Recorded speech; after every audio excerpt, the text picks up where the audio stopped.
नमस्कार दोस्तों, आज हम बात करेंगे हिंदी साहित्य की प्रसिद्ध कवयित्री और स्वतंत्रता संग्राम सेनानी सुभद्रा कुमारी चौहान के जीवन के बारे में।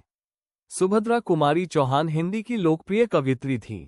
वे अपने वीर रस और देशभक्ति से भरे काव्यों के लिए जानी जाती हैं। उनका सबसे प्रसिद्ध काव्य है झांसी की रानी, जो आज भी हर भारतीय के हृदय में देशभक्ति का जज्बा जगाता है।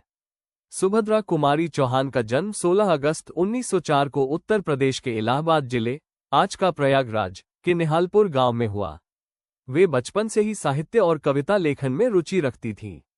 सुभद्रा जी की प्रारंभिक शिक्षा प्रयागराज में हुई। वे बेहद मेधावी और साहसी स्वभाव की थीं। बाल्यकाल से ही उनमें कवित्व और देशप्रेम की झलक दिखाई देती थी।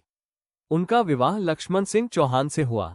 विवाह के बाद वे जबलपुर, मध्य प्रदेश, आ गईं।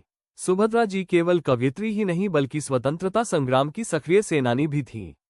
उन्होंने महात्मा गांधी के नेतृत्व में असहयोग आंदोलन और अन्य आंदोलनों में भाग लिया तथा कई बार जेल भी गईं। सुभद्रा कुमारी चौहान ने देशभक्ति, वीरता और सामाजिक मुद्दों पर कविताएं लिखी। उनकी भाषा सरल, प्रभावशाली और भावनाओं से भरपूर है। उनकी प्रमुख रचनाएं काव्य संग्रह मुकुल, त्रिधारा, झांसी की रानी कहानियां।